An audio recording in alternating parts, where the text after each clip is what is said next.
Hello guys, welcome back to another episode here on European Confessions. The following story that you're going to be listening to, it is a continuation of an email. So in the first part of the email, I read a story about our dear brother who said that he is a French speaking man, and he said that he tried by all means so that he can give us his story in English so that we can quickly understand. So this is the second part to that email. The email reads like this. So, my brother, the pastor, what he did is that as he was busy trying to convince me that the doctrine that he was giving me was the truth, I tried to debate with him, and I told him that all the things that he was doing inside the house of the Lord, it was nothing but blasphemy. But he kept on arguing with me. And this man, my brother, since he was someone who used a lot of rituals, I suspected that he ended up using his charms so that he can brainwash me. The same way that a lot of people are brainwashed by these men that are nothing but magic men. You have to think about it. What will cause someone to spend their entire fortune when they have been told by a man that only him has the authority to speak with God? This is what happens in most churches. Someone who is wealthy can start attending a church, and once they've seen that you are very wealthy, they will make sure that they get you close to the pastor. And the more that you speak to that pastor, if the pastor is not a man of God, he'll keep on whispering demonic doctrines into your ears, and in the end, you will start to see him as if he is someone who is divine, like it happened to me.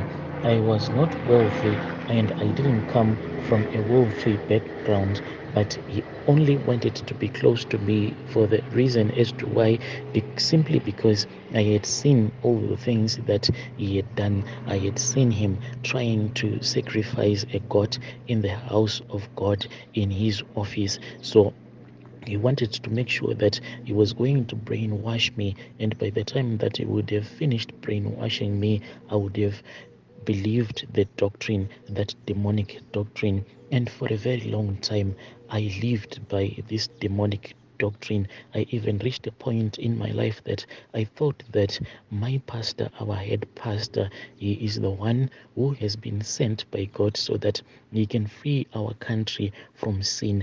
There was a time when I even viewed him as someone who was more powerful than Jesus Christ, because he used to say that he is more powerful than Jesus Christ because he was just like Jesus Christ. But when you have been brainwashed enough, my brother, if a man walks up to you and if they tell you that they are the one that created the whole universe, you can even believe it. That is the power of the human mind. At that time, when I was still standing in that office as the pastor was busy convincing me, he then told me that he was the Moses of Africa and he had the right to do what he was doing. He even opened up a couple of scriptures. After he had twisted those scriptures, I then started to hear some voices whispering into my ears, and those voices, they were saying that, look, all the verses that he has opened up, they are supporting his facts. And I thought that indeed this was nothing but the truth. He said that God has many sons and we are like Jesus Christ. This doctrine, mind you, my brother, this church, which I am a local pastor, they do not preach this gospel in front of the altar or anything. In front of the altar, we are always encouraged that when we are preaching, we should only say that Jesus is the only begotten Son of God. But in the background, in the closed doors, behind the curtains, that is when we start to discuss about this doctrine. And the church has reached an agreement, and the agreement is that Jesus Christ cannot be the only begotten Son of God, because we are all sons of God, sons and daughters of God. So this is the gospel that was in this is the gospel that I was introduced to by that pastor. He said that I was like the Son of God. It was only that I had not yet known my own mission that God decided to place me here on earth for. And he told me that Jesus just being a son of God among many sons of God, e.g., including the Prophet Muhammad, were all sent to complete a certain mission on earth, and the end goal is that God can be praised. So it doesn't matter if the person that would have been sent by God does not preach about Christianity. All that matters is that the name of God has to be praised. That is what matters to God. The pastor said that unless I was going to find my own purpose, I cannot claim to be a son of God. Jesus' purpose was to die on the cross, and he was to die. And this is the part whereby it is very demonic, because he said that his purpose was to die, but not to die for you and me, but for the people of his time or his generation. Jesus Christ died on the cross for his own generation. That was the kind of a doctrine that was being fed to me from that night when I found out that the pastor, he used to offer some sacrifices in church, in his office. You could actually slaughter up, whether it be a guinea fowl, a goat, even some chicken. He would slaughter it, and then he would burn it, and he would say that he has finished offering his sacrifices for the sins of his country and for the sins of his generation. Such blasphemy, my brother. I don't think that there is space for such blasphemy in church, but a lot of things do happen in our church behind closed doors. The pastor said that if I do not believe him, I had to ask myself as to why, after the death of Jesus Christ, there were so many denominations instead of there being one, if Jesus Christ was the only one who had been sent by God to make sure that the sins of the world can be forgiven. That was the final nail into the coffin. When he told me that why I when he said that, I had to think about it and ask myself as to why there were so many churches in the world instead of there being one. Why didn't God just raise up one man that was going to lead the entire Christian denomination instead of raising thousands and thousands of pastors? I then started believing that even God had placed me here on earth so that I can fulfill my own destiny. And I kept on wondering what type of a mission that God had placed me for here on earth. And slowly but surely, I was dragged into this cult. It is more like a secret society whereby only the pastors and those that are higher up in the administration of our church are the ones that know the true doctrine of our church. The rest of the people that attend in our church, they just think that maybe ours is just a normal church that preaches the normal doctrine, which says that Jesus Christ is the only begotten Son of God, and only through him we can have our salvation. But behind the closed doors, the doctrine that was taught to me says that Jesus is not the only begotten Son of God, and you can only have your salvation after you have known your true purpose as to why our Father who is in heaven has placed us here on earth. Such a demonic doctrine, I don't think that it was supposed to be allowed to exist. But I have seen so many books that has been passed around in our church. Only pastors and those that are in higher offices have the access to read these books. Some of these books, they are so old, my brother. I once read a book that was published in the early 1900s when our church was still starting.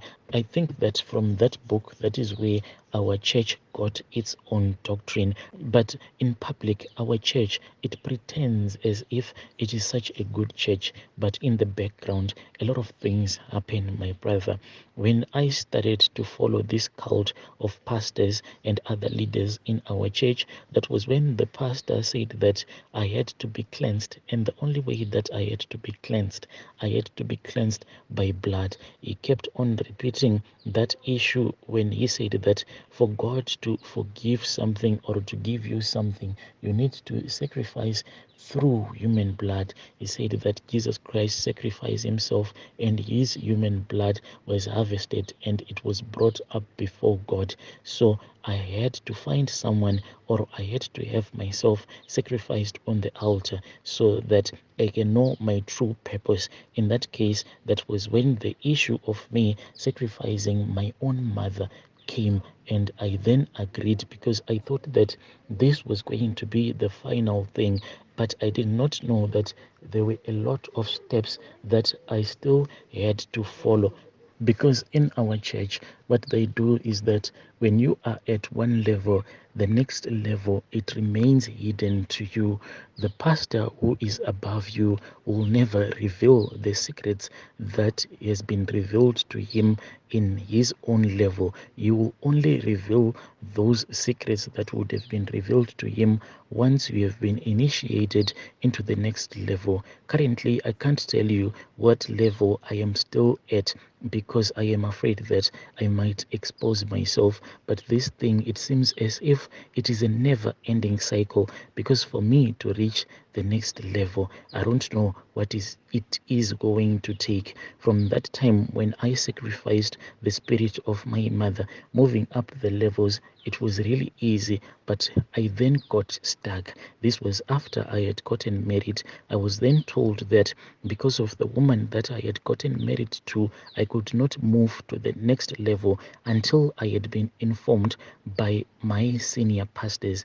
And since that year, my brother, my wife has given birth to two children, and all of my children, they are now in school, and none of our senior pastors has ever approached me so that they can tell me when I'll be moved to the next level. Here I am, my brother, not knowing if I should resign, because I keep on asking myself, if I resign now that I am a man with a family, if I resign, then I am going to be thrown out into the street. I do not even have any other skill apart from me being a pastor and preaching the word of God. And me just preaching the word of God, if I go today and stand in town and start preaching the word of God, I don't think that there is anyone that is going to pay me. And just preaching is not going to put food on the table. Everything that I do, the church is the one that pays for all of my bills. Hence, I am still stuck. The problems that got me stuck in church at that time, when I was still a gardener, at that time when I had found out that this is what the church is all about, when I thought of me becoming homeless if I try to expose the pastor, that is the same problem that I am still facing. And now it is even worse. I have a wife and I have kids. If I try to get out of church, then it means that it will be starvation from to my wife and to my kids, and I can't let my family to starve simply because I just want to expose the church. This church, it is far much bigger than I am at each and every level. Before you get initiated, this is what you are told: the church is much bigger than you are. Today you are here, tomorrow you will be gone, but this church, it will still be there for the next 1,000 or more years to come.